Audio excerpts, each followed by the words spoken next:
चुड़ैल और बच्चे। कुंदन अपनी पत्नी पारो और 2 बच्चों मुन्ना और रिया के साथ रहता है।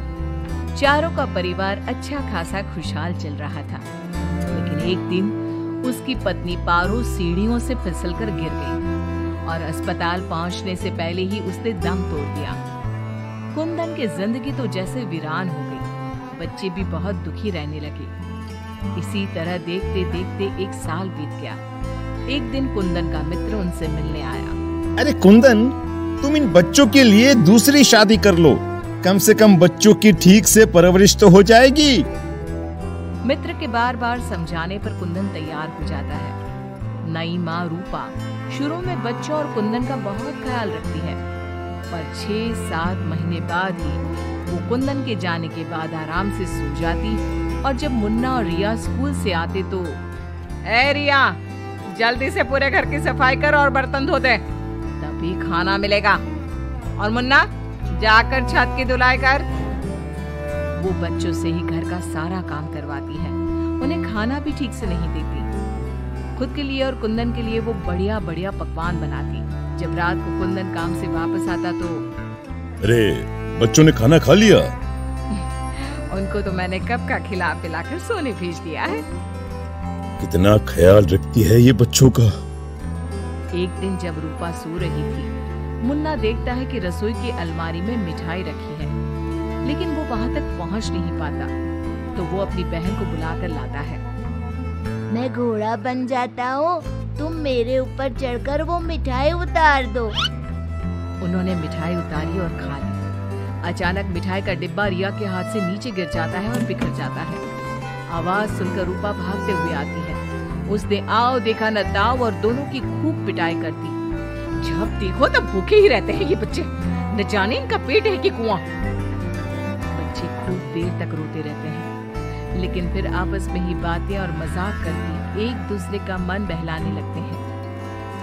रिया, जब मैं बड़ा हो जाऊंगा ना, तो एक मिठाई की दुकान खोल लूंगा। पहले हम लोग खूब सारी मिठाइयाँ खाएंगे और फिर बेचेंगे। मुन्ना, मेरी तो शादी हो जाएगी, तुम अकेले ही सारी मिठाइयाँ खाओगे ना? अरे हाँ रे, तब तक तो मेरी भी शादी हो जाएगी। कुंदन जब घर आता है तब उसकी माँ बच्चों की खूब शिकायत करती है। अरे बच्चों, तुम्हारी माँ तुम्हारा कितना ध्यान रखती है, आखिर क्या कमी है तुम दोनों को? पिताजी, उनकी बात पूरी भी नहीं हो पाती कि हाँ कह दो कि मैं तुम्हें खाना नहीं देती, सारे दिन घर के काम करवाती हूँ, कह दो ना। मुन्ना चुपचाप खड़ा रहता है। तो हम दोनों को पिताजी से बात भी नहीं करने देती, नहीं माँ? मुन्ना और रिया बहुत दुखी होते हैं। रात को इन बच्चों ने नाक में दम कर दिया है, तुम इन्हें लेकर जाओ और कहीं जंगल में छोड़कर आओ। अरे ये क्या कर रही हो तुम? ये दोनों मेरे जिगर के टुकड़े हैं, इनके बिना मैं कैसे रहूंगा? कुंदन को बार बार समझाने पर भी जब वो नहीं मानता, तब उसे एक उपाय सूझता है। कुछ दिनों तक वो बच्चों के साथ खूब अच्छे व्यवहार का नाटक करती है। बच्चे खूब खुश रहते हैं। एक दिन, सुनो, जल्दी से नाश्ता लगाओ, मुझे 2 दिन के लिए शहर जाना है। रूपा बहुत खुश होती है। वो सोचती है कि ये तो बच्चों को जंगल में छोड़कर आने से रहा, मैं ही इन्हें छोड़ आती हूँ। कुंदन के जाने के बाद, बच्चे चलो आज हम तुम्हारी नानी के घर चलते हैं। बहुत देर तक चलते चलते जब वो सब घने जंगल में पहुँच जाते हैं तब, माँ, इधर का नानी का घर है, लगता है हम रास्ता भूल गए हैं। अच्छा, तुम लोग यहीं रुको, मैं रास्ता पूछकर थोड़ी देर में आती हूँ। हाँ, ये कहकर रूपा उन्हें वहीं छोड़कर चली जाती है। बहुत देर हो जाती है और रूपा वापस नहीं आती तो, माँ कब आएगी भैया? इस तरह सुबह से शाम हो जाती है। जहाँ एक तरफ बच्चे जंगल में अपनी माँ का इंतजार कर रहे होते हैं, वहीं दूसरी तरफ रूपा घर में आराम से बैठी थी। इसी तरह 2 दिन बीत जाते हैं और 2 दिन बाद कुंदन जब घर वापस आता है तो, बच्चे कहाँ हैं? मैं उन्हें जंगल में छोड़ आई। ये तुमने क्या किया रूपा? बच्चे बेचारे जंगल में अकेले कहाँ भटक रहे होंगे? क्या किया तुमने ये? देखो, अगर तुम्हें अपने बच्चों की इतनी ही चिंता है ना, तो जाओ तुम और उन्हें ढूंढते रहो। कुंदन बच्चों को ढूंढने की बहुत कोशिश करता है, पर बच्चों का कुछ भी पता नहीं चलता। कुंदन बहुत दुखी होता है। अब वो हर रोज काम पर जाने के बहाने जंगल में बच्चों को ढूंढता हुआ भटकता रहता है। रूपा के जाने के बाद बच्चे रोते रोते आगे बढ़ने लगते हैं। माँ बड़ी चालाकी से हमें जंगल में छोड़कर चली गई। अब हमें रहने के लिए कोई ठिकाना ढूंढना ही होगा। अब तो अंधेरा भी घिर रहा है। आगे जाते ही उनको एक झोपड़ी दिखती है। बच्चों को थोड़ी आशा बनती है। दोनों भागते भागते वहां पहुंचते हैं और झांक कर अंदर देखते हैं तो एक बुढ़िया चरखी पर सूत काट रही थी। उसके शरीर पर सफेद वस्त्र थे। अंदर का माहौल बड़ा डरावना लगता है, पर बच्चों को तो कोई आसरा चाहिए था। वो दोनों दरवाजा खटखटाने लगते हैं। तभी वो बुढ़िया पीछे मुड़ती है। बच्चे जैसे ही उसे देखते हैं, उनके शरीर के अंदर भय से एक अजीब सी सिहरन दौड़ जाती है। माथे पर बड़ी सी लाल बिंदी, आंखें सुर्ख लाल और बाल भी अस्त व्यस्त। जैसे ही उसकी नजर मुन्ना और रिया पर पड़ती है, उसके चेहरे की रौनक बढ़ जाती है। वो बड़ी प्रसन्न होकर कहती है, आओ आओ बच्चों, मैं तुम्हारी दादी जैसी ही तो हूँ, आ जाओ। बच्चों को प्यार से वो घर के अंदर बुलाती है। बच्चों के लिए खूब सारी मिठाइयाँ, फल और बिस्किट ले आती है। बच्चे तो पहले से ही भूखे थे। वे खाना देखकर उस पर टूट पड़ते हैं। उनका सारा डर भी दूर हो जाता है। वो खाने के बाद तुरंत ही सो जाते हैं। जब सुबह उठते हैं तो बच्चों, हम घर के पीछे वाले बगीचे में चलते हैं।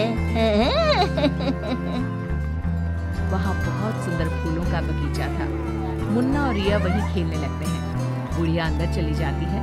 तब तक मुन्ना की नजर एक गिलहरी पर पड़ती है, जो एक कोने में दुबकी हुई थी।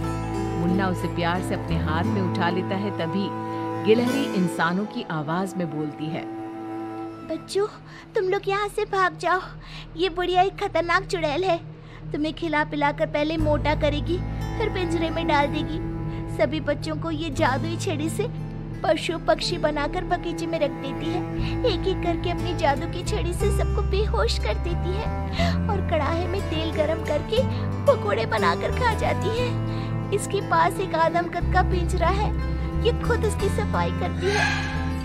ये कहकर गिलहरी जमीन पर कूद जाती है। जब दोनों घर में जाते हैं तो देखते हैं कि बुढ़िया पिंजरे की सफाई कर रही थी और उसके मुंह पर खून लगा था। बच्चों को देखते ही अपना मुंह पोंछने लगती है वो। रिया चारों तरफ जादू की छड़ी ढूंढने के लिए नजर दौड़ाने लगती है। अचानक उसे जादू की छड़ी दिखाई देती है और वो दोनों लपटकर वो छड़ी उठा लेते हैं। जादुई छड़ी, पिंजरा बंद कर दो। पिंजरा बंद हो जाता है। पिंजरा बंद होते ही वो बुढ़िया एक खतरनाक चुड़ैल बन जाती है और चीखने लगती है।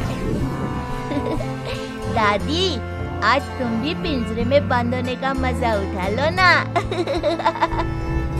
दोनों हंसते हैं। दादी दादी, यही वो जादुई छड़ी है ना, जिससे तुम सब बच्चों को चूहा, बिल्ली और गिलहरी बनाती हो? बोलो, तुमको क्या बनना है? मुझे बाहर निकाल, वरना मैं तेरा खून पी जाऊंगी। छड़ी मेरे हवाले कर दे। दादी, पिंजरे में कुछ खाने को दो। ये लो, तब तक आम की गुठलियां चूसो, इनमें अभी भी बहुत रस बचा है। दोनों आम की ढेर सारी गुठलियां पिंजरे में फेंक देते हैं। एक बार मैं बाहर आ जाऊं ना, तुम दोनों के पकोड़े बनाकर चबा जाऊंगी। जे काली कलकत्ते वाली, तेरा वचन न जाए खाली। जादुई छड़ी, इस चुड़ैल को मछली बना दो। जादुई छड़ी, एक बड़े से कढ़ाई में तेल गरम कर दो। जादुई छड़ी चुड़ैल को मछली बना देती है। दोनों उसे उठाकर एक बाल्टी में डाल देते हैं। कढ़ाई में तेल गरम हो रहा होता है। मुन्ना और रिया दौड़कर बगीचे में जाते हैं। वहाँ बहुत सारे जानवर और पक्षी होते हैं। जादुई छड़ी, इन सारे लोगों को इनके असली रूप में बदल दो। तभी सारे जानवर और पक्षी बच्चों में बदल जाते हैं। सब कमरे में आ जाते हैं। हमें इस चुड़ैल ने बहुत तड़पाया है, चलो आज इसको मजा चखाते हैं। जादुई छड़ी, इस चुड़ैल को पिंजरे में डालकर फिर चुड़ैल बना दो। पिंजरे में कैद होकर चुड़ैल फिर चिल्लाने लगती है, ये सारे के सारे शैतान कैसे यहाँ आ गए? जैसे तुम पिंजरे में बंद हो गई वैसे ही हम सब भी यहाँ आ गए। सभी बच्चों ने पिंजरे में ठंडा ठंडा पानी फेंकना शुरू कर दिया। चुड़ैल पहले तुम नहा लो, फिर हम तुम्हें मछली बनाकर पकौड़े बनाकर खा जाएंगे। सभी बच्चे ताली बजाकर खूब हंसते हैं। बच्चों मुझे माफ कर दो, मैं कभी ऐसा नहीं करूंगी। एक बार मुझे पिंजरे से निकाल दो। दोस्तों, क्या हमें इस चुड़ैल की चिकनी चुपड़ी बातों में आना चाहिए? नहीं, बिल्कुल नहीं, नहीं, बिल्कुल नहीं। मुन्ना जोर से छड़ी फटकारता है। जादुई छड़ी, इस चुड़ैल को मछली बनाकर कढ़ाई में डाल दो।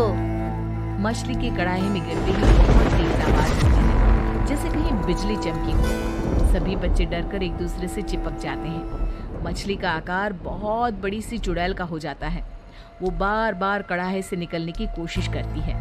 सभी बच्चे मिलकर उसे फिर कढ़ाई में ढकेल देते हैं। अंत में वो गरम तेल में जलकर मर जाती है। सब बच्चे खुश होकर तालियां बजाने लगते हैं। मुन्ना जादू की छड़ी की सहायता से सभी बच्चों के साथ शहर आ जाता है। जब वे अपने घर पहुंचते हैं तब पिताजी हम आ गए। कुंदन उनकी आवाज सुनते ही भागता हुआ आता है। बच्चों को देखकर उसकी आंखों से झरझर आंसू गिरने लगते हैं। पिताजी आप रोइए मत, अब हमारे दुख के दिन खत्म हो गए हैं। मुन्ना कुंदन को सारी बात बताता है। जादुई छड़ी पाकर उनके सारे कष्ट खत्म हो जाते हैं। अब तो नई माँ भी उनको प्यार करने लगती है।